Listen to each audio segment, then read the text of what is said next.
Buenos días, yo soy Gustavo Palazzo de la Universidad Tecnológica Nacional de Argentina. Integro también el Centro de Investigación CERETEC, también esta universidad. Y bueno, y vamos a presentar evaluación basada en desempeño de edificios escolares con muros de mampostería encadenada dentro de lo que es el programa de conferencia del Congreso Internacional de Estructura, con homenaje al ingeniero Dávila Rojas, organizado por los Sensilab de la ESPE de la Universidad de las Fuerzas Armadas de Ecuador. Bueno, en la fotografía vemos básicamente un pórtico de hormigón armado relleno de mampostería de un edificio escolar que también tiene estos muros de mampostería encadenada, que es una tipología bastante común de estructura sismorresistente en los años donde se construyó esta escuela, que es aproximadamente en 1970. Y bueno, nos interesa esta evaluación de esta clase de construcciones, ya que estamos trabajando en un proyecto más general, que es el proyecto GERISI, que tiene que ver con la evaluación y el refuerzo de edificios escolares existentes. Bueno, el término evaluación se define como una revisión o una investigación técnica de la configuración de una estructura,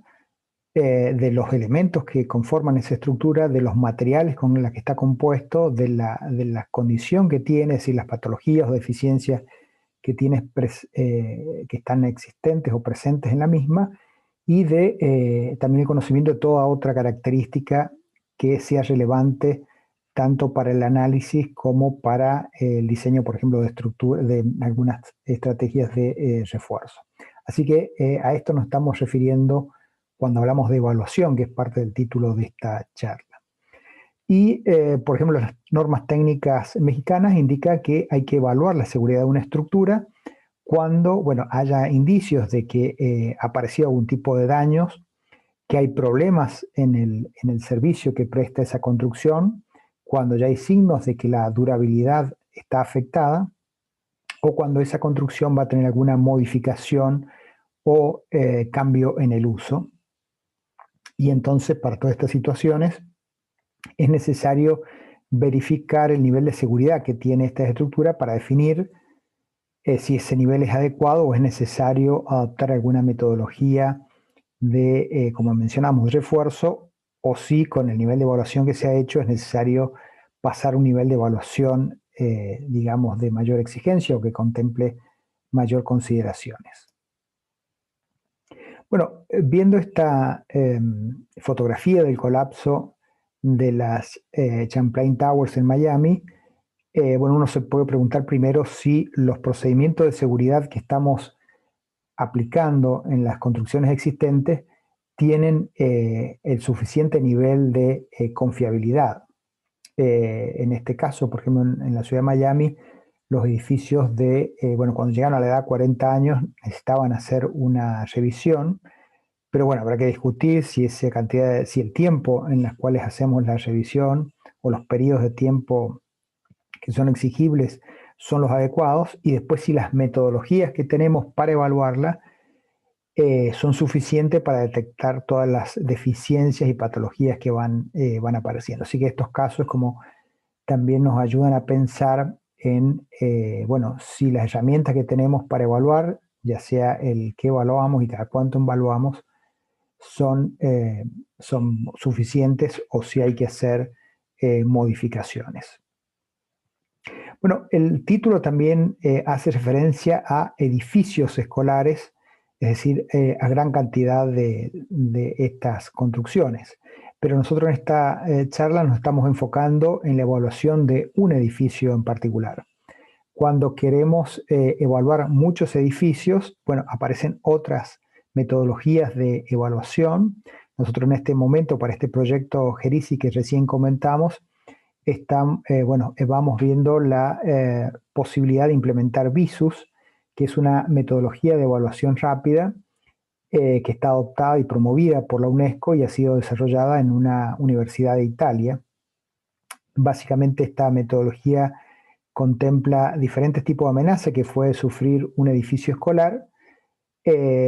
basada en una evaluación visual que se hace en la construcción de aproximadamente unas 3 horas, por supuesto según la magnitud del edificio, pero en un tiempo corto, con pocas personas, se hace una evaluación bueno, distintas amenazas y finalmente se llega a determinar para gran cantidad de escuelas, bueno, cuáles serían las vulnerabilidades o los problemas comunes o que hay que atacar primero. Bueno, básicamente se fijan o se otorgan datos para los que tienen la responsabilidad de la infraestructura escolar, bueno, puedan tomar esos datos y puedan a partir de allí tomar decisiones bueno, cómo hacer mejoras de la vulnerabilidad teniendo en cuenta la problemática del conjunto de las escuelas que se han evaluado. Pero nosotros pensamos que, bueno, una como la escuela que vamos a considerar, que ya se ha hecho esa evaluación general y ya se han determinado algunos edificios donde son necesarias medidas o estrategias de evaluación más profundas y que, bueno, que seguramente situaciones que no son contempladas en la evaluación visual sí pueden ser, bueno, consideradas en estas evaluaciones que estamos presentando ahora. Esto ya hay un proyecto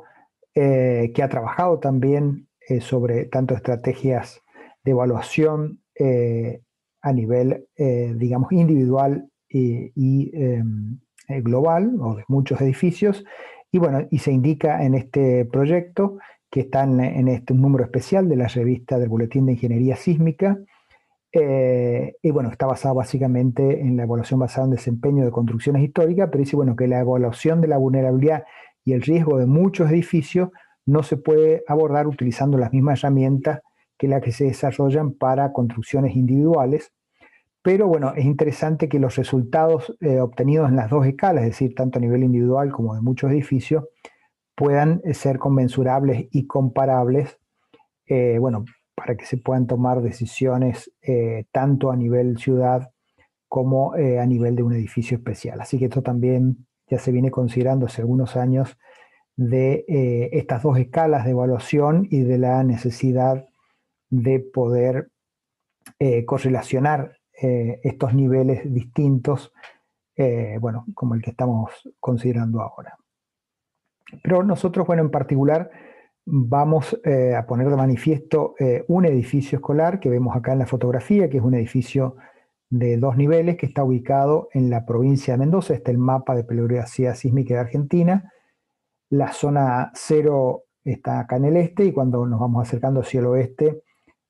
bueno, tenemos zona sísmica 1, 2, 3 y 4. La zona 4, que está acá en rojo, es la de mayor peligrosidad sísmica, es donde se encuentra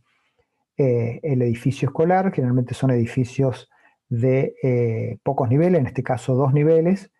y las tipologías estructurales, bueno, que se encuentran generalmente son estructuras de hormigón armado, en este caso pórticos, y estructuras de mampostería encadenada o de pórticos de relleno con mampostería, como es lo que tiene esta escuela. A nivel de diafragmas, bueno, esta escuela tiene losa rígida en los dos niveles. Bueno, y este es el espectro de pseudoaceleraciones espectrales que correspondiente a la zona 4 para un sitio tipo 2 y bueno, tiene una pseudoaceleración de 1 G para el plafón. Esto como para caracterizar la demanda sísmica para esta estructura en este sitio respecto al reglamento argentino. La escuela está formada por 3 bloques. Nosotros consideramos los bloques laterales que tienen esta configuración de planta rectangular. Acá tenemos un modelo 3D de la estructura. Y bueno, básicamente hay una zona de aulas y un pasillo central y también una zona de ingreso acá con, bueno, un sector de baños en este otro sector. Entonces, básicamente, en la dirección longitudinal, en las fachadas tenemos pórticos de hormigón armados, en esta fachada como en esta otra. En la zona central tenemos también pórticos, pero estos pórticos están rellenos con una mampostería, que es la que se observa acá en esta fotografía, donde, bueno, esta mampostería no está dentro del plano del pórtico, sino está saliente, bueno, porque hay una zona de bibliotecas en cada aula, pero sí, bueno, esta mampostería está, digamos, encadenada por estos tabiques de hormigón armado y también una losa de hormigón armado. Sí, constituye también como un muro encadenado particular. Mientras que en la dirección transversal lo que tenemos son, o como vemos en esta fotografía, muros de relleno de pórticos de hormigón armado, y en algunos de los otros vanos tenemos básicamente una especie de muro encadenado, porque tiene sus columnas, sus vigas de vinculación a nivel de cubierta y de piso, pero bueno, acá también se mantienen las columnas de estos pórticos. La columna de los pórticos, bueno, tiene la particularidad de que, bueno, son de 50 por 27 centímetros de sección rectangular, pero los 50 centímetros están hacia la dirección transversal, mientras que los 27 están en la dirección longitudinal, es decir, que en la dirección longitudinal tenemos pórticos, pero con columnas de 27, lo que lo hace una construcción muy sensible, muy flexible. Y además, bueno, acá está el bloque central con una junta de separación muy pequeña, que también podría dar lugar al choque entre estos dos bloques. En cuanto a las vigas, bueno, tienen 87 centímetros de alto y 27 centímetros de ancho. Entonces, en la dirección longitudinal, bueno, básicamente tenemos un problema de piso blando, porque tenemos rótulas que se forman, bueno, básicamente en la base y capitel de las columnas de planta baja, dada la condición de estas columnas y de las vigas. Así que esta es la situación general de este bloque que estamos considerando. Pero bueno, para un edificio particular, no pensando entonces en un grupo de edificios, lo que nos interesa es, bueno, los métodos de evaluación referidos específicamente a mampostería con los reglamentos vigentes. Nos preguntamos si pueden predecir en forma confiable cuál va a ser el desempeño de estas tipologías constructivas. Después nos preguntamos también si es necesario actualizar los reglamentos respecto a la evaluación de estructuras existentes. Y finalmente es qué metodología de evaluación de seguridad estructural podemos proponer a la autoridad responsable de este tipo de infraestructura. Entonces, bueno, sobre estas líneas son las que queremos hacer una discusión en esta charla, teniendo en cuenta el estado del conocimiento actual. Bueno, si vamos a hablar de mampostería, podemos mencionar también lo que está en este número especial también del Boletín de Ingeniería Sísmica, que ha tomado algunos de los trabajos presentados en la 10ª Conferencia Internacional de Mampostería, y bueno, que ha sido publicado ahora en 2020. Acá, bueno, se indica de que en el editorial de esta revista, de este número, que la mampostería es uno de los materiales más antiguos que se han utilizado en la ingeniería y que todavía se sigue usando, pero bueno, terremotos importantes han mostrado que en general la mampostería tiene una capacidad insuficiente para hacer frente a esta demanda, como lo son, la decimos, importantes, y por lo tanto sigue vigente la necesidad de desarrollar metodologías confiables para el diseño de nuevos edificios y para la preservación de los existentes, es decir, bueno, evaluar los primeros y después saber qué hacer con estos edificios de mampostería en zona sísmica. También en el tema de mampostería podemos encontrar la Sociedad Internacional de Mampostería, aquí está su página web, que tiene esta revista de mampostería internacional, y que bueno, que hacen también con frecuencia estos congresos como el que recién mencionamos de mampostería, y que el próximo, bueno, va a ser en 2022, también referido a esta temática. También hay grupos en las universidades que han tenido gran desarrollo también en trabajos en mampostería. Uno de ellos es el Departamento de Arquitectura e Ingeniería de la Construcción y del Ambiente Construido del Politécnico de Milán, donde, por ejemplo, actualmente están desarrollando estrategias de mitigación del riesgo para el ambiente construido, o en la Universidad de Minho, el grupo de investigación relativo a mampostería histórica y estructural, que actualmente también ha finalizado un proyecto de soluciones innovativas para el refuerzo de mampostería de rellenos en pórticos. También hace poco, hace unos días, también se ha desarrollado en la Universidad Católica de Guayaquil unas jornadas de ingeniería donde el primer día justamente también se trató el tema de pórticos de relleno como mampostería, o sea que son temáticas que a nivel internacional y también en la región se siguen investigando y se siguen buscando desarrollos, teniendo en cuenta esto que decíamos de que es necesario plantear estrategias de evaluación de construcciones existentes de mampostería y también el refuerzo de las mismas. Pero ahora, más allá de trabajar con la mampostería en general, nos interesa la mampostería encadenada. ¿Y por qué la mampostería encadenada? Bueno, porque muchas de las construcciones en nuestro país están construidas o usan en forma amplia este tipo de mampostería. Podemos indicar que en los últimos 30 años,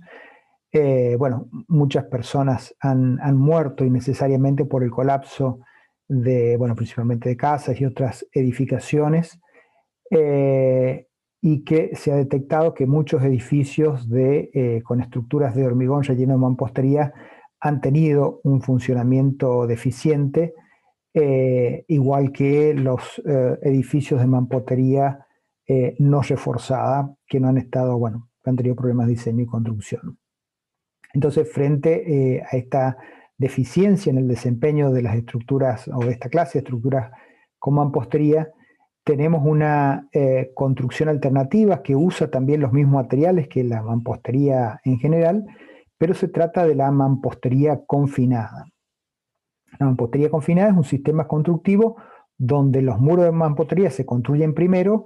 y las columnas y vigas de hormigón se llenan después, y cumple la función justamente de encadenar o confinar el muro para que tenga un mejor desempeño ante una respuesta sísmica. Esto está tomado de esta red de mampostería confinada, que es una entidad que ha sido promovida también por el ERI, este importante Instituto de Ingeniería Sísmica de Estados Unidos. Bueno, acá tenemos un dibujo clásico de una estructura de mampostería, donde acá se destaca el diafragma rígidos, los elementos confinantes horizontales y verticales, que son estas columnas y las vigas, por supuesto la posibilidad de aberturas y la necesidad también de cómo reforzar las zonas de aberturas, los muros de mampostería propiamente dicho, la cimentación que debe ser adecuada, y acá también otra referencia a los muros. Pero básicamente, como se observa en esta figura, primero se construyen los muros de mampostería, acá está por supuesto la armadura de columnas y vigas, etc., y después se hace el llenado de estos elementos para llegar a esta tipología de construcción que se ve básicamente acá como están tanto los elementos de encadenado, los elementos de refuerzo en zona de aberturas, etc. Se trabaja mucho también en desarrollar guías de cómo construir y diseñar estas construcciones, y acá dentro de esta red que recién mencionamos, y acá tenemos una guía para construcción orientadas a viviendas sismoresistentes como mampostería confinada, que ha sido adaptada dentro de esta red específicamente para Ecuador, que es donde se organiza esta charla. Si consideramos el desempeño específico de la mampostería encadenada bien construido, en esta red hay la experiencia de distintos países. Acá hemos seleccionado Chile, que es un país que tiene una actividad sísmica muy importante, y perdón, el uso de mampostería confinada apareció en Chile en la década del 30, después de que el terremoto del 29 mostrara que como estaban construyendo la mampostería, originaba, en el caso de un terremoto, daños importantes. Entonces, se empieza a construir como mampostería encadenada, y luego en el terremoto del 39 se vio que estas construcciones tuvieron un buen desempeño. En Argentina, la mampostería confinada ha sido introducido por los inmigrantes europeos en la década del 20 y ha tenido un uso amplio para edificios de poca altura, y terremotos severos que están acá marcados los años han mostrado que estas construcciones también han tenido un buen desempeño. En el caso de Ecuador, y a diferencia de otros países latinoamericanos, no ha tenido una tradición del uso de la mampostería confinada, sino más bien de relleno de pórticos. Una vez que están construidos los elementos de la estructura del hormigón armado, se usa la mampostería como elemento de cierre, pero sin una vinculación, y no funciona como lo estamos mencionando acá. Desde el terremoto de 1916, que mostró graves daños también en las construcciones de mampostería con ese diseño que estamos comentando, se ha ido tomando mayor relevancia la necesidad de trabajar con los criterios de mampostería confinada que recién indicamos, para lograr justamente un desempeño mejor frente a los futuros terremotos. Así que podemos indicar, como está en esta red de mampostería confinada, que si se ejecuta correctamente con todas las consideraciones que ya se saben, está demostrado mediante los países que han sufrido terremotos que estas construcciones tienen un buen funcionamiento, es decir, que se puede seguir usando este tipo de construcciones de mampostería, pero con esta condición de mampostería confinada. Y el logo está marcado primero los muros y después llenar las columnas y vigas. Acá tenemos la diferencia también en comportamiento y en característica de lo que es una mampostería confinada de lo que es un pórtico con relleno de mampostería. Entonces, como decíamos acá, primero se hace el muro y después se llenan los encadenados. En este caso, primero se hace el pórtico y después se coloca el muro de mampostería. El funcionamiento es totalmente distinto también. Esto básicamente, el pórtico se forma de una manera, empieza a interactuar con la mampostería, con demandas especiales, en estas esquinas, por la influencia o la interacción del pórtico con la mampostería. Mientras que los elementos de muros de mampostería encadenados funcionan más como una placa, es decir, son más como una construcción en conjunto. Si pensamos en una ley constitutiva a corte de desplazamiento de esta tipología estructural, podríamos tener un primer punto hasta que aparece una fisura diagonal, trabajando el muro, como decíamos, a corte. Después aumentan el grado de fisuración y empiezan a aparecer también el nivel de fisuras en los elementos de encadenado de columna. Entonces hay una pérdida de rigidez más importante y llegamos a este nivel 2, y después continúa en el nivel de degradación tanto en el muro como en las columnas de encadenado, y llegamos a este comportamiento en el nivel 3. Entonces, en la mayoría de los casos, los muros de mampostería confinada muestran una respuesta sísmica de corte dominante, como lo que veíamos acá, y el refuerzo longitudinal de las columnas de encadenado proporciona una resistencia a la flexión adecuada, por lo que en general no gobierna el mecanismo de falla por flexión. Acá tenemos también,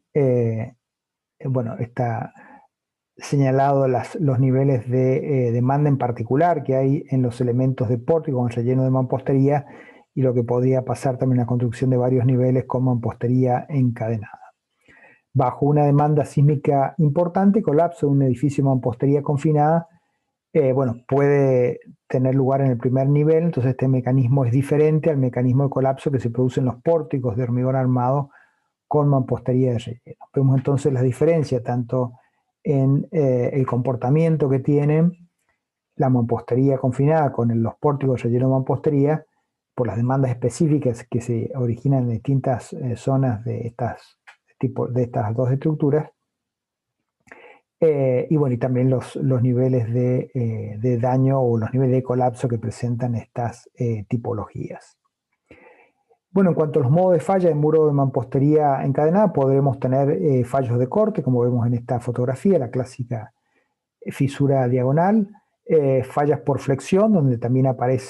empiezan a aparecer gran cantidad de fisuras en los elementos de encadenado, o falla por fuera del plano, que es por cuando, bueno, con las cargas actúan de manera de que, bueno, hay una falla porque el muro, no por cargas en el plano del muro, sino perpendiculares a esta. Comentamos algunos reglamentos relativos a mampostería. En Argentina, bueno, en lo que hace a reglamentos sismoresistentes, tenemos el INPRE-SIRSOC 103, la parte 1 es para construcciones en general, y después tiene una parte 3 actualizada 2018 que es específicamente para construcciones de mampostería. También vamos a mencionar las normas técnicas complementarias para diseño y construcción de estructura de mampostería que fueron publicadas en 2020 en la Ciudad de México. Y bueno, esta guía que también nos parece interesante comentar, que no es un reglamento, es del FIMA, pero es la evaluación sísmica de edificios de hormigón antiguos frente al colapso, pero que incluye también los pórticos rellenos de mampostería. Todos los países, o la mayoría de los países latinoamericanos, tienen especificaciones reglamentarias particulares para la mampostería, y muchos de ellos, bueno, se siguen actualizando, se siguen incorporando nuevos conocimientos para mejorar la construcción y diseño de estas tipologías. Bueno, en cuanto al reglamento argentino y los daños, destacamos que, esto está en la parte 1 para construcciones en general, que se pueden esperar daños estructurales y no estructurales para el sismo de diseño, que es el único nivel de desempeño que tiene este reglamento, demanda, porque el reglamento admite comportamiento inelástico de las estructuras y se aceptan deformaciones que puedan producir daños tanto en la estructura como en los componentes no estructurales. También se prevé que para sismos más intensos que el de diseño, también van a aparecer, por supuesto, daños mayores, pero se busca o se propone evitar el colapso de la construcción que pueda producir, por supuesto, daños mucho más graves. Y también se indica que para sismos relativamente más frecuentes y de un nivel menor de demanda que el sismo de diseño, tampoco es imposible evitar daños. Es decir, que la actividad sísmica y los diseños relativos con estos reglamentos no evitan el daño para ningún nivel de demanda particular. Entonces, lo que busca este reglamento es dar una alta protección a la vida de las personas que tienen que ver con esta edificación, pero no con el control de daños, que es lo que se busca actualmente con las nuevas filosofías de diseño. Además, esto de el nivel de daño posible, tanto para el sismo diseño como para uno mayor o como para uno menor, tampoco está cuantificado específicamente en el reglamento, sino que, bueno, se fijan algunas medidas, pero más orientadas al sismo diseño que para los otros niveles de demanda sísmica. Así, bueno, esto en cuanto al reglamento argentino. Y entonces, para este bloque de escuelas que habíamos presentado inicialmente, lo que se hace siguiendo el reglamento argentino es, respecto a los muros de mampostería, es, bueno, determinar para cada uno de los muros cuánto vale la demanda sísmica, es decir, básicamente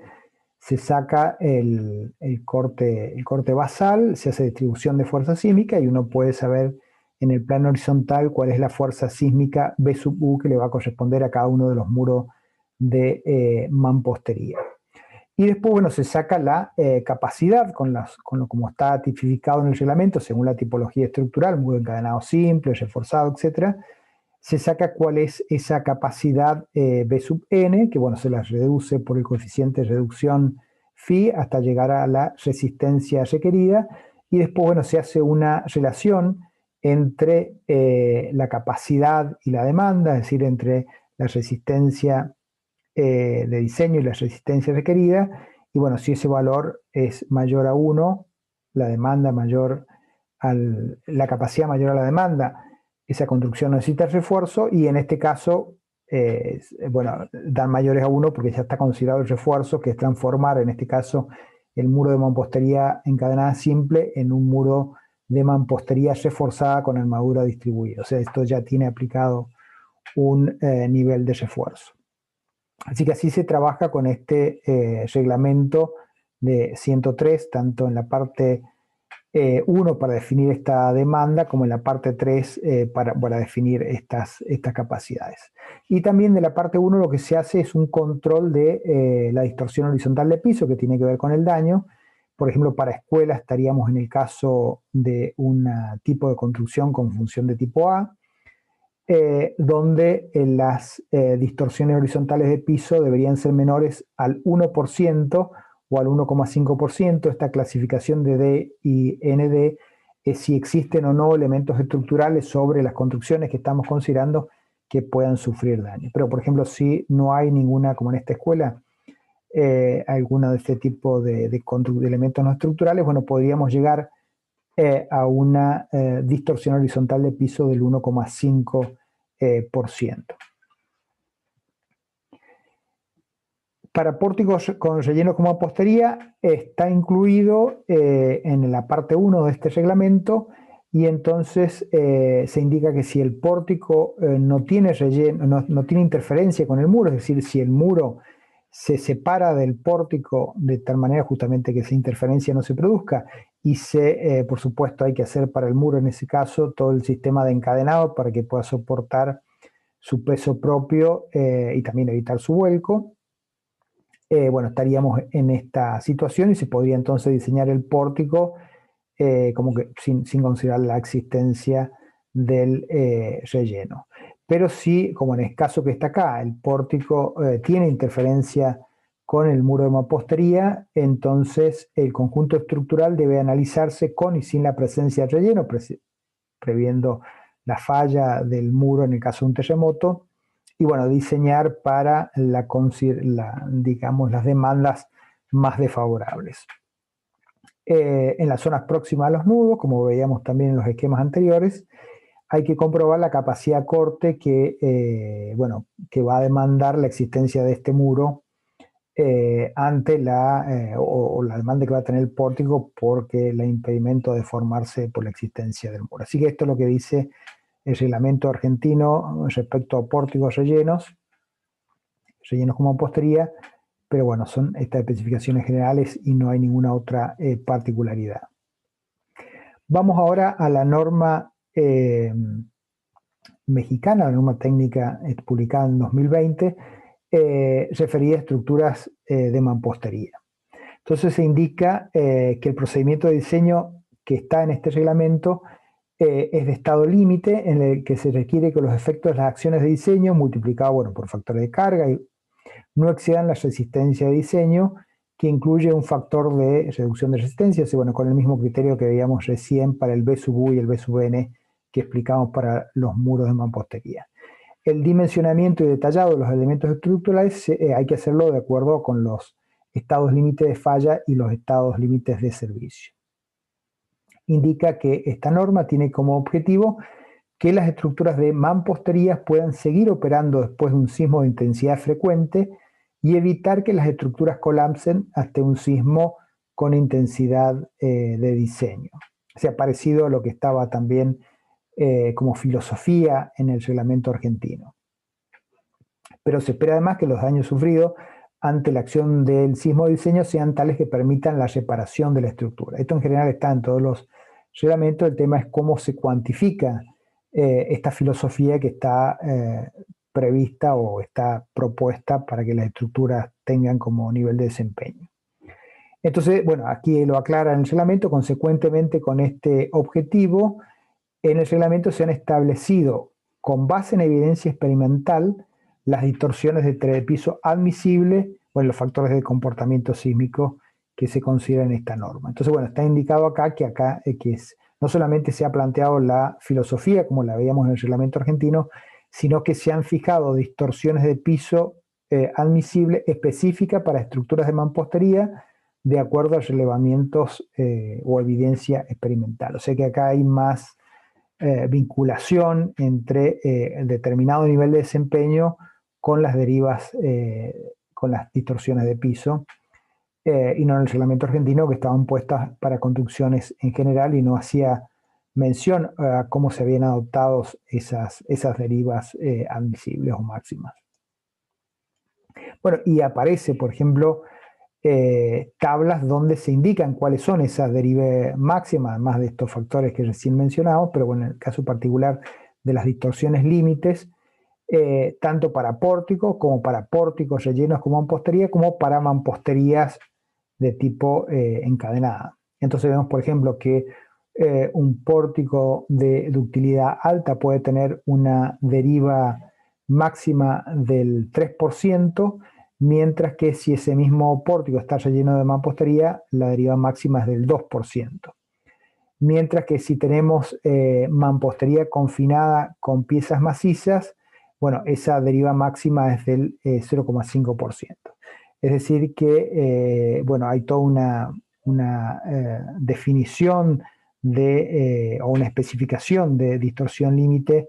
en función de la tipología estructural, y bueno, básicamente hay una diferencia entre pórtico solo, pórtico con mampostería y mampostería encadenada, y bueno, estos valores asegura la norma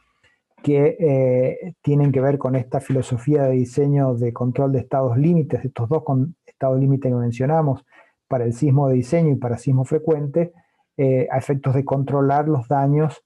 en estas tipologías, ya sea de mampostería encadenada o pórtico relleno con mampostería. En cuanto a la evaluación, indica que para evaluar la seguridad estructural hay que considerar la deformabilidad que tiene esa estructura, los defectos, irregularidades o patologías que la superestructura o las cimentaciones presenta, el riesgo que tiene esa construcción en relación a su ubicación, cuál es la interacción de esa estructura con las construcciones vecinas, la calidad del mantenimiento que ha tenido en su vida útil y el uso a la cual está destinada. Se agrega entonces que la comparación entre resistencia de entrepiso con el cortante actuante da una buena idea sobre la calidad del desempeño de la estructura. Esto es lo que hacíamos también con el reglamento argentino, también entre la valoración, bueno, el B sub N y el B sub U, es decir, entre la resistencia de diseño y la resistencia requerida. Y bueno, otro parámetro más a considerar es la densidad de muro. Todo esto entonces en las normas técnicas complementarias consideradas en la Ciudad de México y publicadas en el 2020. En cuanto a la determinación de la necesidad de rehabilitación, bueno, si se ha hecho un nivel en la evaluación, se determina un daño ligero, entonces, y bueno, básicamente se concluye que la estructura o la construcción cumple con la normativa vigente y hay daños estructurales insignificantes.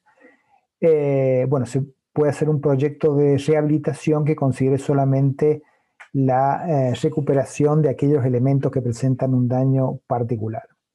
Pero si en el proceso de evaluación se llega a que la construcción tiene un daño mayor, es decir, que hay daños estructurales moderados de mayor nivel y se detectan situaciones que ponen en peligro la estabilidad de la estructura, bueno, hay que elaborar un proyecto de rehabilitación que va a tener que considerar toda la construcción a nivel global y definir las estrategias de reparación o refuerzo, bueno, con una vista en el funcionamiento de todas las estructuras y no de elementos estructurales en particular. Y habrá que, bueno, hacer las consideraciones de rigidez, resistencia y capacidad o ductilidad de las construcciones a nivel global. O, bueno, podría ser también que como resultado de esa evaluación se determine la demolición total o parcial de esa construcción, es decir, no siempre la solución es el refuerzo estructural.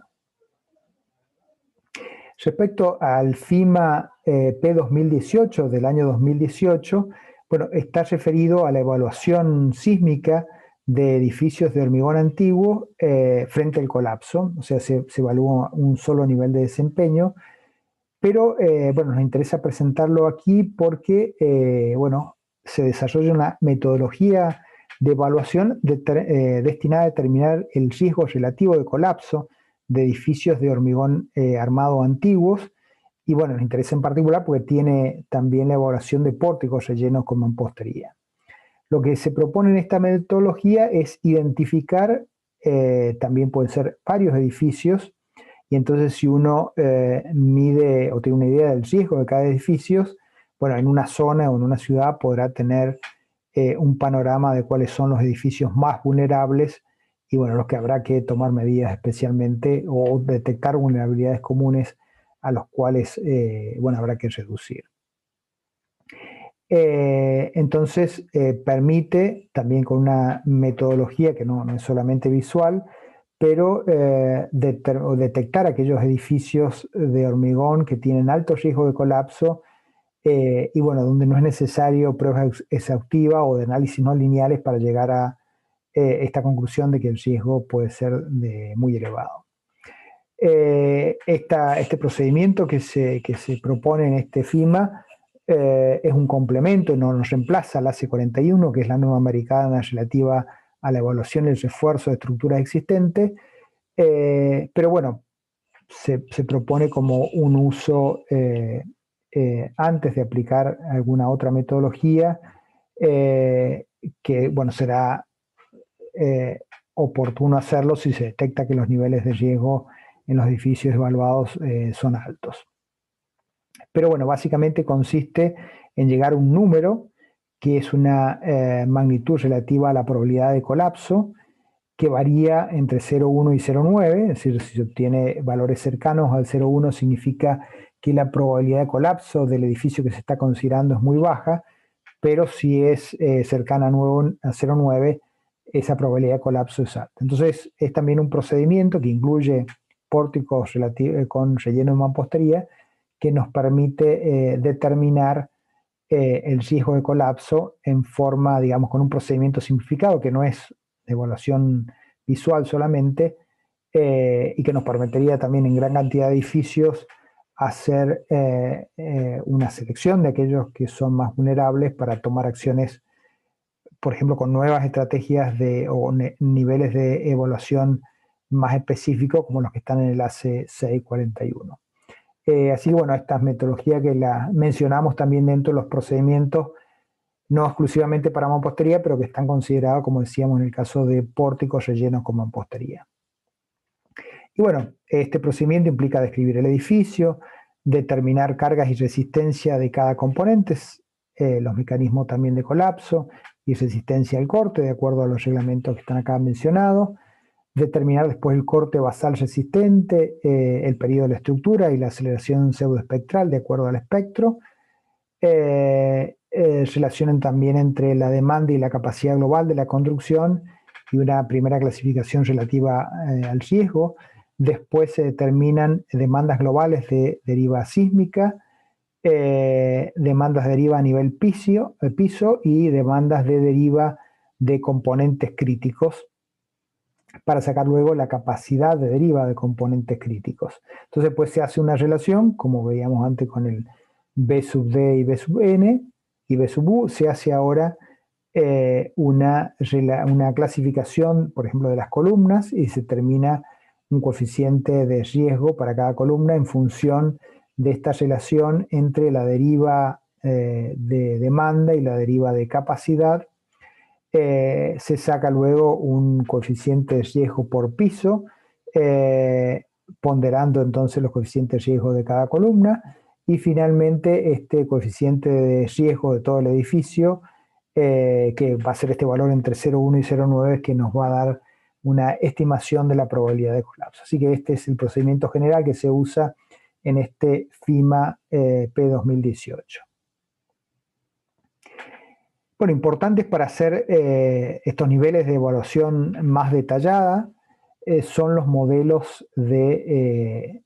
computacionales. En este caso estamos considerando modelos para muros de mampostería. Bueno, la construcción de modelos numéricos confiables es un aspecto clave, por supuesto, dentro de la evaluación sísmica de edificios de mampostería, pero también sabemos que es un proceso complejo frente a todas las incertidumbres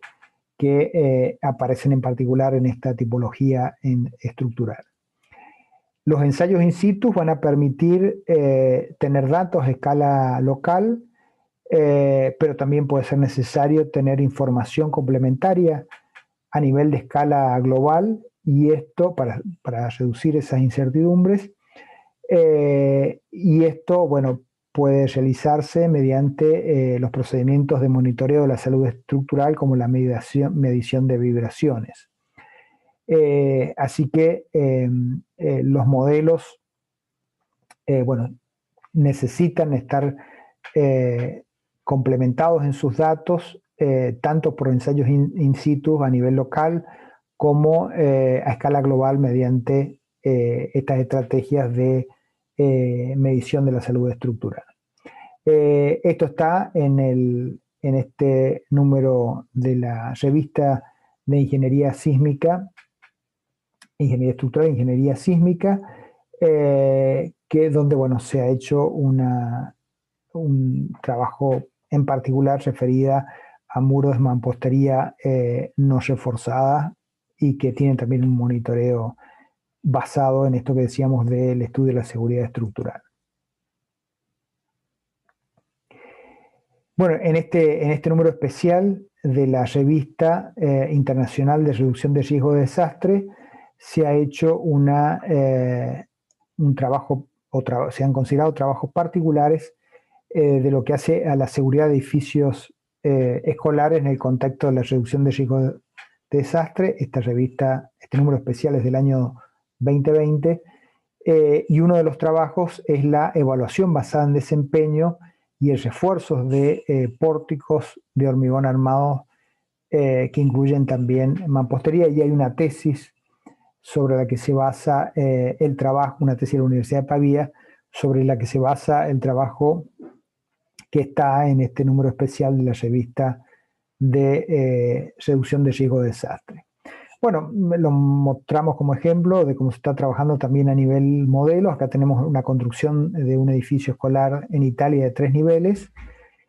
construido con elementos de hormigón armado y mampostería, y que se ha modelado de esta manera, donde, bueno, básicamente los elementos de hormigón armado, por ejemplo las columnas, tiene una parte elástica, una parte donde se pueden producir rótulas plásticas, con esta ley constitutiva de momento-curvatura,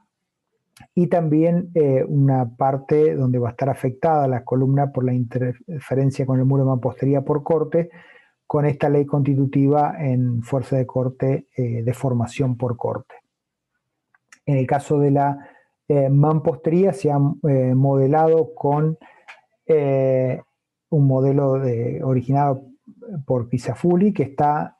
por ejemplo, disponible en el programa OpenSys y también en otros programas comerciales como el SismoStrack, que bueno, que tiene esta ley constitutiva parecida a la que ya vimos en la mampostería, y que bueno, trabaja con diagonales equivalentes. También los nudos de los elementos, que son elementos de pórticos, de vigas y columnas, están modelados con un elemento resorte, también con esta ley constitutiva. Así que bueno, esto es un ejemplo de modelo computacional actual, desarrollado en este caso en el programa OpenSys, para la evaluación de un edificio escolar, que como decíamos ha sido publicado en este número especial relativo a escuelas de la revista de reducción de riesgo de desastres. En cuanto a cómo modelar el muro de mampostería, en este caso mampostería de relleno, como decíamos, está en el OpenSys y está también en el programa SismoStrack. Este modelo primero desarrollado por Pisafulli y luego implementado en SismoStrack, que es este software italiano, por Blandon en 2005. Y permite entonces el modelado de la respuesta no lineal de los paneles divisorios, los paneles de mampostería, y entonces cada panel es representado por 6 bielas, 3 en una dirección, en una diagonal, y otras 3 en la otra. Y en cada dirección diagonal tenemos 2 bielas paralelas que transmiten la carga a las esquinas opuestas, y una tercera biela que transmite el corte, bueno, de la parte superior a la parte inferior del panel. Este modelo es capacidad de describir solo los modos de falla más comunes, ya que un modelo que puede contemplar los otros tipos de falla de mampostería, pues no sería práctico, requeriría otro nivel de detallamiento que a los fines después de uso en la práctica profesional sería como mucho más complicado. Pero bueno, a pesar de eso, este modelo de 2 bielas o de 3 bielas en la dirección longitudinal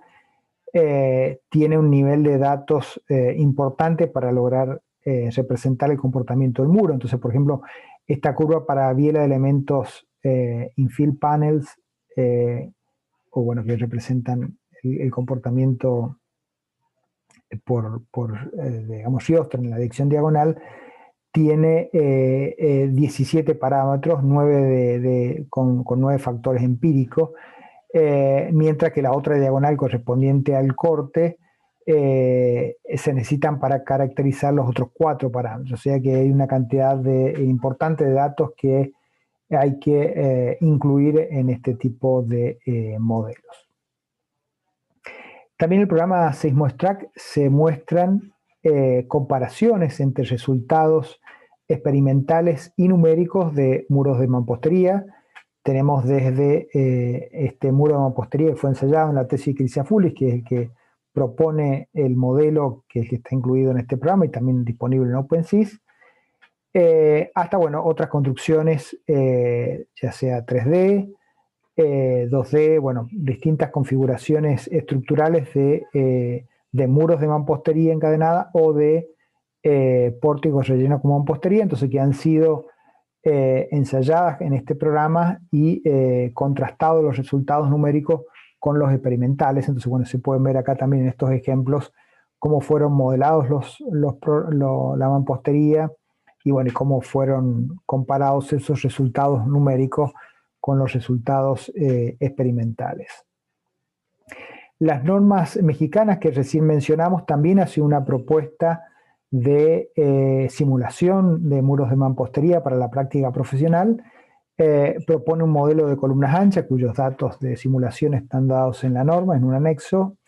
y también un modelo de elementos finitos donde, bueno, están modelados los elementos de hormigón armados de encadenado, y los elementos de muro específicos de mampostería se propone su modelación con elementos shell completos en el vano, es decir, sin ninguna discretización, que para este caso indican que no llevan a una mayor, digamos, precisión en el resultado o acercamiento a los resultados experimentales. O sea que hay criterios también en la norma mexicana de cómo simular las mamposterías encadenadas o los muros de mampostería como relleno dentro de pórticos. En el caso del reglamento argentino, bueno, las recomendaciones son mucho menores. Dice que se pueden usar también elementos de tipo shell, como estos que están acá, con una degradación de la rigidez para considerar el agrietamiento en el muro en el caso del sismo, o también se puede usar, para el caso del muro encadenado, bueno, una riostra diagonal para representar la mampostería y los elementos de encadenado como elementos de hormigón armado trabajando a tracción-compresión. Pero bueno, hemos hablado de mampostería en general, hemos hablado de la mampostería encadenada en particular, que es el motivo de este trabajo, y hemos hablado, bueno, de cómo son considerados actualmente en los reglamentos, bueno, principalmente hemos visto 2 reglamentos latinoamericanos que hacen referencia específica a esta mampostería. Pero bueno, ahora nos interesa esto de el diseño o la evaluación basada en desempeño para esta tipología de estructura. Pero comenzamos con este diseño basado en desempeño para explicar, bueno, a qué está basado esta forma de filosofía en la parte sísmica. Esto está tomado de diseño basado en desempeño, un procedimiento alternativo para el análisis y diseño de edificios, que está propuesto para edificios de hormigón armado, esta guía Achicina del año 2017, que es lo que bueno, se va a proponer como modo alternativo también al reglamento chileno de análisis y diseño sísmico para su modificación que bueno, estará lista aproximadamente en 2025. Entonces, nosotros conocemos el método tradicional que está basado en fuerza y que ha sido ampliamente utilizado y que ha tenido en general o ha dado en general buenos resultados. Pero bueno, tiene una cierta cantidad de limitaciones que no permiten ver la respuesta del edificio en forma confiable ante un terremoto destructor. Entonces, el objetivo del diseño basado en desempeño es poder predecir el comportamiento del edificio para varios niveles de demanda sísmica y que esa predicción, bueno, sea más segura que con los métodos que contamos actualmente. Entonces espera también que la aplicación de este procedimiento tenga como consecuencia edificios que resistan los sismos de manera más efectiva y confiable. Es decir, que para edificios nuevos podemos aplicar el diseño basado en desempeño. Bueno, el reglamento AC67 de 2016 de Estados Unidos, también como una forma alternativa, permite la consideración del diseño basado en desempeño. Bueno, esta es la portada de esta guía chilena que, como decíamos, va a ser el procedimiento que aquí está descrito, va a ser propuesto en la norma chilena como también una opción posible para el análisis y diseño de edificios. Y bueno, está tomada también de esta guía de diseño basado en desempeño, también del año 2017 de California. O sea que ya hay también a nivel reglamento la posibilidad de considerar este tipo de diseño para construcciones nuevas. Bueno, en cuanto a cuando hablamos de construcciones existentes, nos referimos a la evaluación basada en desempeño. Esta norma que recién mencionamos, que es la AC641 del 2017, es específicamente para la evaluación y refuerzo sísmico de estructuras existentes. Tiene este FIMA que está dedicado a explicar en detalle la norma y que además tiene una serie de ejemplos donde se puede ver cómo está implementada la norma a esos casos particulares. Pero bueno, en general tenemos entonces ya una norma que ya lo tiene incorporado, evaluación basada en desempeño. Situación o evaluación que también está contemplada en la norma ecuatoriana de la construcción en su capítulo de riesgo sísmico, evaluación y rehabilitación de estructuras, así que también está considerado ya en Latinoamérica a nivel de reglamento. Bueno, esta norma AC641 ha tenido todo un desarrollo desde el año, desde fines del siglo pasado, con el FIMA 178, tuvo una serie de FIMAs y de normas ACE que bueno, han llevado finalmente al AC641 en su versión 2013 y a este nuevo ACE en versión 2017 que, como decíamos, es una evaluación y refuerzo de construcciones existentes, pero basado en desempeño. También podemos ver que estudios de ingeniería ya están utilizando estas metodologías para bueno, evaluar el desempeño de,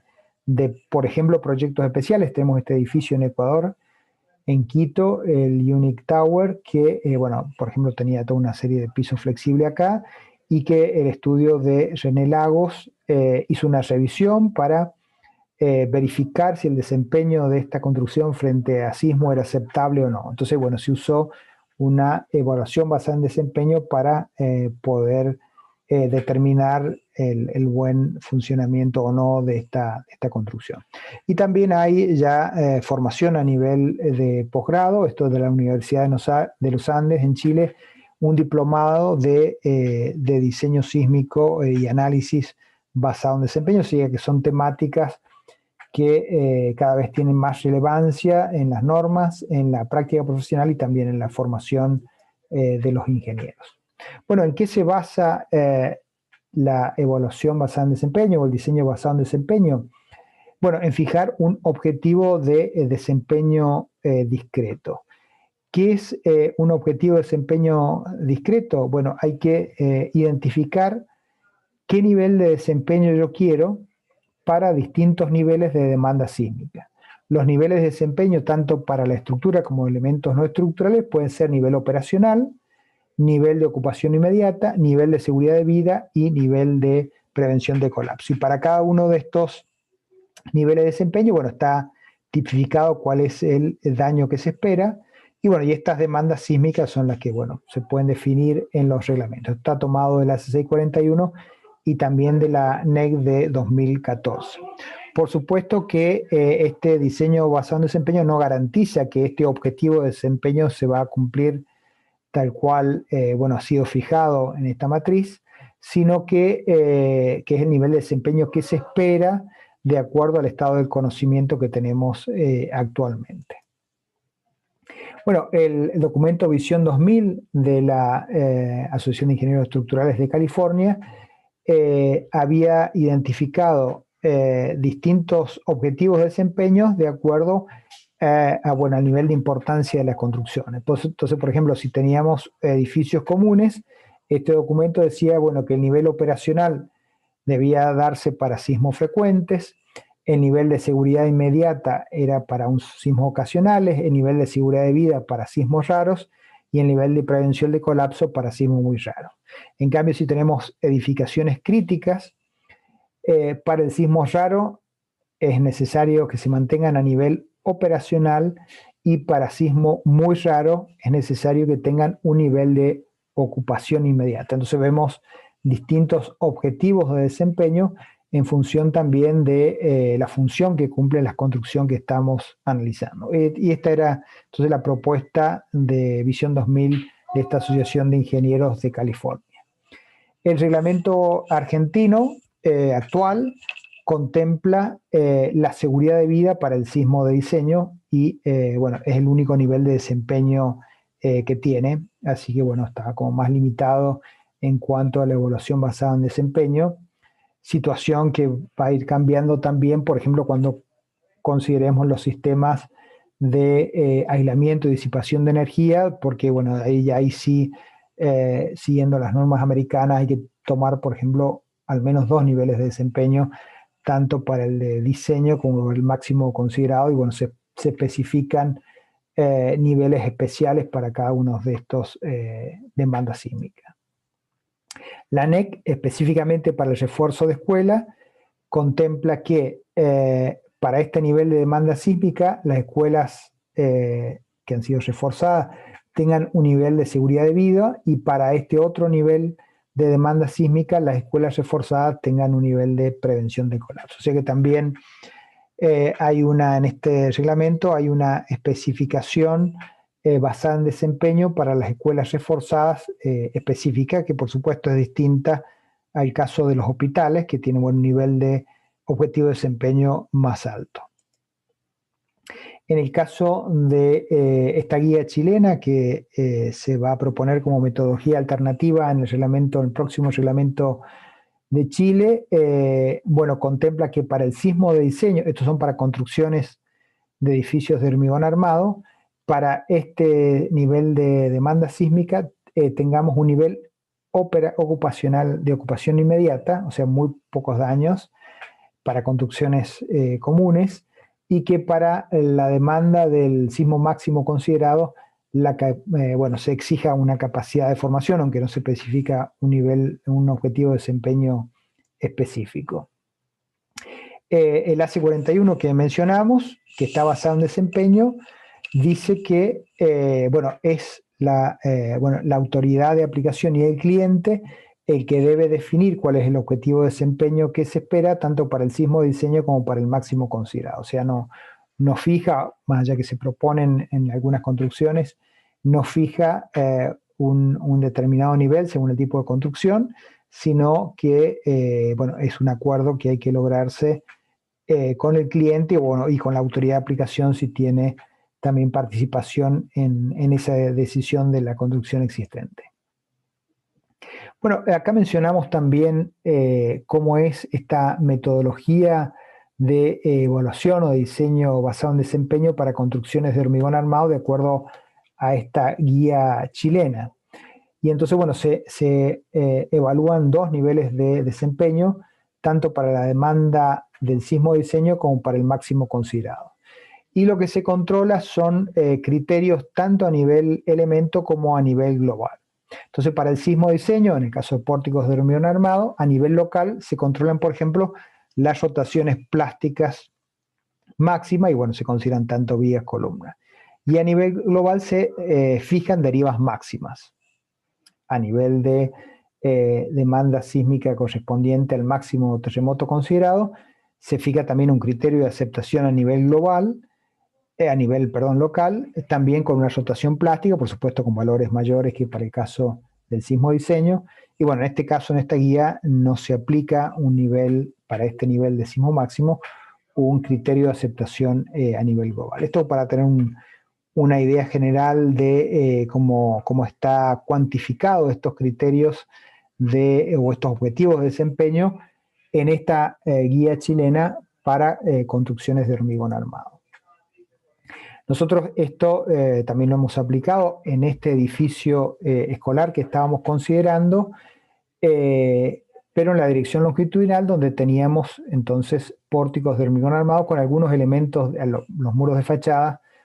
los pórticos de fachada que tenían algunos muros, pero bueno, no estaban no totalmente vinculados a la estructura, porque también, y no tenían mucha altura. Pero bueno, básicamente aplicamos estos criterios de evaluación basada en desempeño y pudimos determinar, de acuerdo al ACE 641 del 2017, pudimos determinar tanto para vigas como para columnas si cumplían o no con la C o la NC de no cumple, si cumplían o no con los niveles de desempeño de ocupación inmediata, seguridad de vida o prevención de colapso para el sismo de diseño de acuerdo al reglamento argentino. Bueno, en general las vigas no tienen problemas, pero sí vemos que en el caso de las columnas, todas las columnas para el sismo de diseño no cumplen ni siquiera el nivel de desempeño de prevención del colapso. Es decir, bueno, básicamente para demandas del sismo de diseño se van a formar rótulas plásticas o fallas por corte en las bases y capitel de las columnas de planta baja, o sea, se forma un mecanismo de colapso de piso flexible. Bueno, pues esto mostramos de cómo también a nivel de pórticos de hormigón armado se puede aplicar sin inconvenientes el AC41 para llegar a este nivel de evaluación basada en desempeño. En cuanto a la evaluación basada en desempeño, también hay trabajos particulares para obras patrimoniales.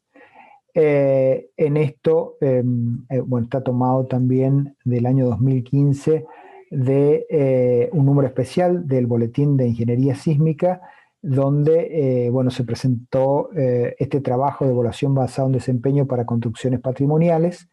Y lo que se indica acá que la evaluación de daños en construcciones patrimoniales después de los terremotos que han surgido, bueno, aún en los terremotos que se han pasado recientemente, muestran la alta vulnerabilidad de este tipo de construcciones históricas, como lo veníamos mencionando también desde el inicio, pero que estos terremotos también han mostrado que las intervenciones de refuerzo adoptadas en los últimos años han sido muy invasivas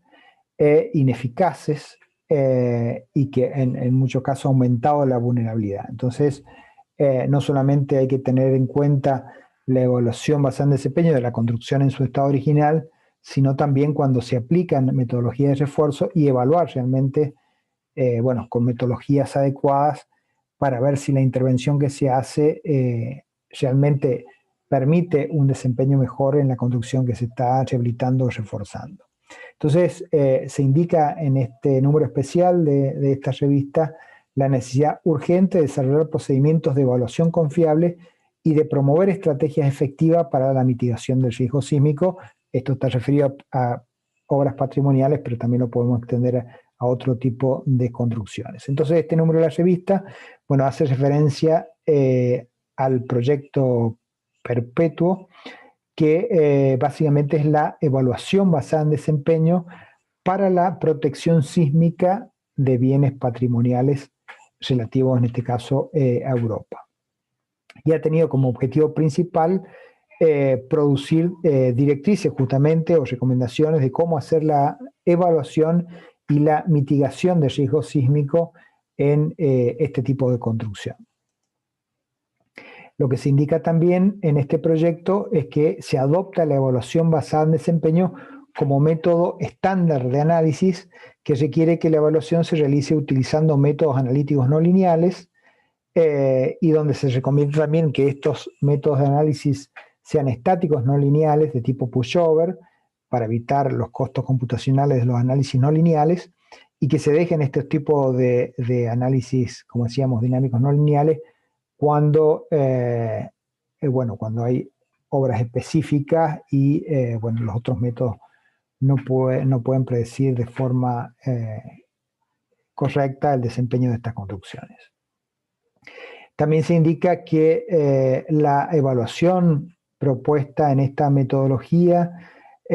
incluye la definición de los estados límite de desempeño, la evaluación del peligro sísmico y la interacción sobre la estructura, el conocimiento de la construcción, ya sea a nivel local con ensayos no destructivos o semidestructivos, como la identificación global a través de monitoreo de la salud estructural. El modelo estructural y el análisis sísmico de las estructuras y los procedimientos de verificación con la decisión de rehabilitación o refuerzo de la estructura. Todo esto es lo que está producido en este proyecto de la Comunidad Europea, que como decíamos, buscó la evaluación basada en desempeño de construcciones patrimoniales de mampostería. Pero bueno, básicamente lo que buscamos mostrar en esta charla es, bueno, si podemos también tener una evaluación basada en desempeño para mampostería encadenada, pensando en estos organismos del Estado que tienen que contar con una metodología de evaluación que pueda ser aplicada a nivel de los profesionales que trabajan en estas instituciones y que, bueno, que no es un trabajo a nivel de investigación, sino a nivel de la práctica profesional, pero pensando entonces con un nivel de confiabilidad en cuanto a la evaluación que se está haciendo, y por eso esta consideración de la evaluación basada en desempeño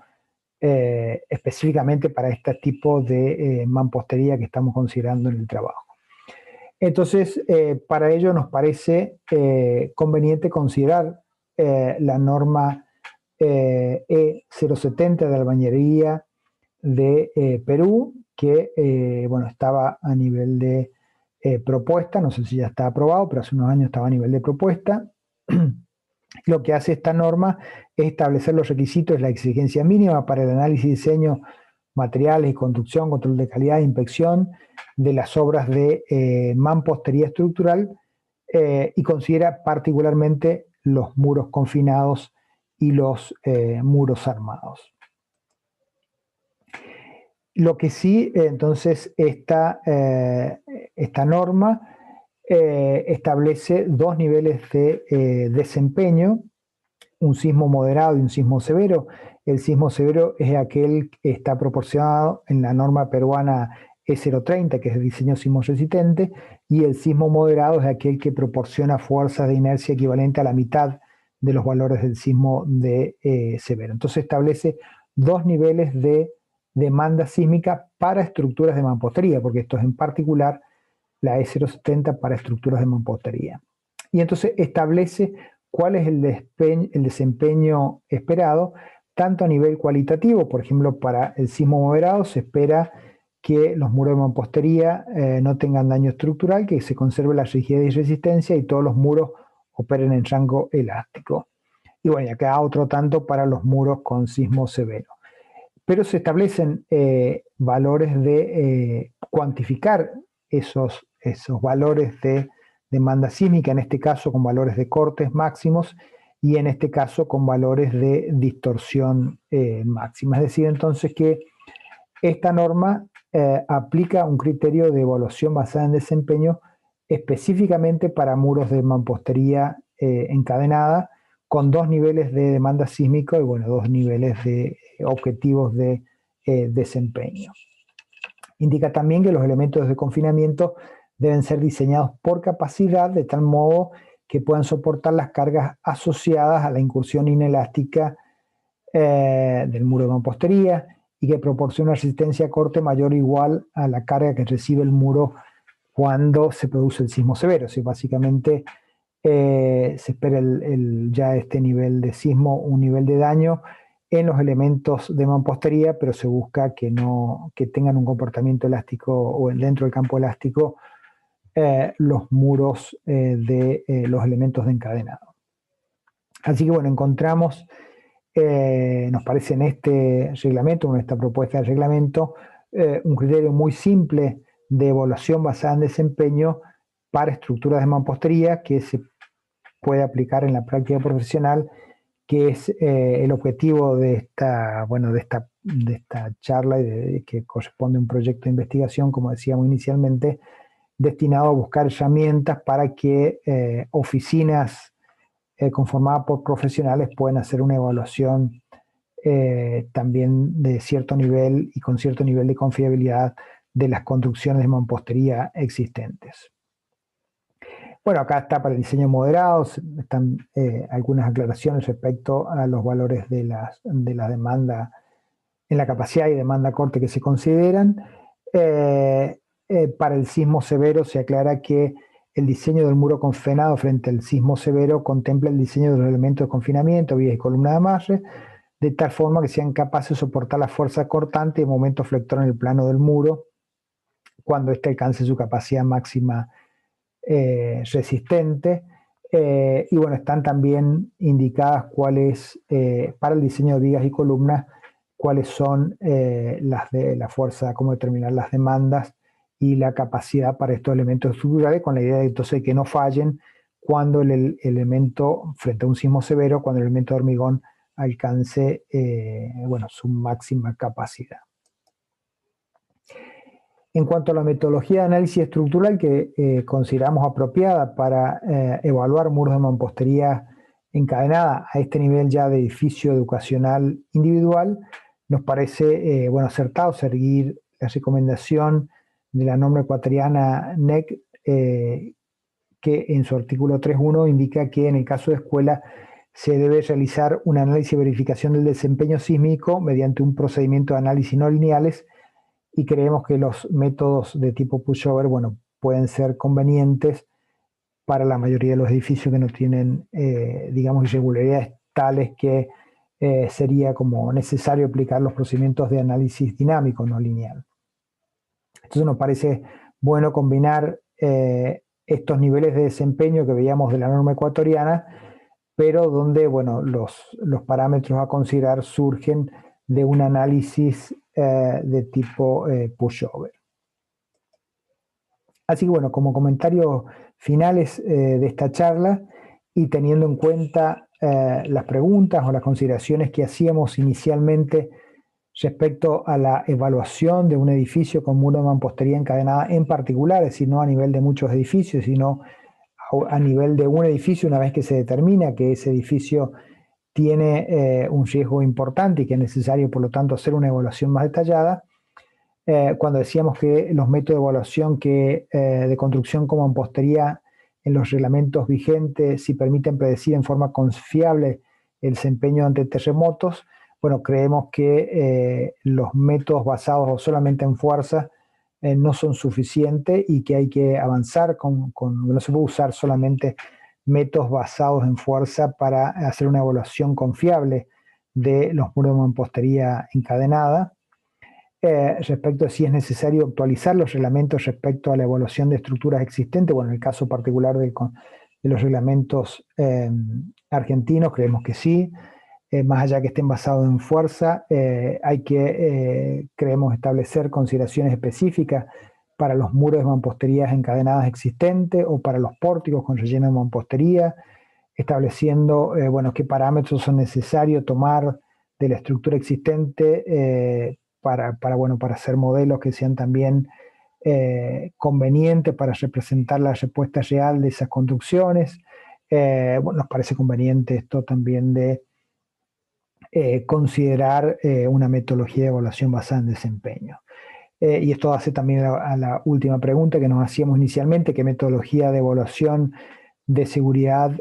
podemos proponer a una autoridad de aplicación de este tipo de infraestructura? Bueno, creemos que una evaluación basada en desempeño, como tomada, por ejemplo, de las consideraciones del reglamento peruano, pueden servir para tener una metodología más confiable que la que tenemos actualmente para definir si ese muro de mampostería encadenada o si ese pórtico con relleno de mampostería va a tener el nivel de desempeño que bueno, se acuerde o se exija a través de la autoridad de aplicación, pero que es necesario avanzar en esa línea, tanto de análisis no lineal de tipo pushover, como de bueno, estas evaluaciones basadas en desempeño como la que presentamos respecto del reglamento peruano. Así que bueno, esta es la síntesis bueno, de esta problemática que estamos considerando en la evaluación de escuelas individuales y en este caso particular para la consideración de muros de mampostería encadenada, que son también bastante habituales, o de pórticos rellenos de mampostería como el que tenemos acá en la foto, y que bueno, es importante entonces ver cómo hacemos una evaluación confiable de estas tipologías estructurales para decidir si es necesario contemplar un refuerzo o no. Así que creemos que se puede avanzar respecto a los métodos basados en fuerza que tenemos actualmente, con especificaciones basadas en desempeño muy simples para estas tipologías estructurales, y que nos van a ayudar entonces a tener procedimientos más confiables para evaluar la vulnerabilidad y el riesgo de estas construcciones. Así que bueno, esta fue la comunicación que queríamos hacer respecto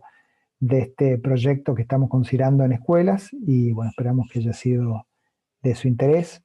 Para cualquier otras consultas, aquí está mi correo. Muchas gracias.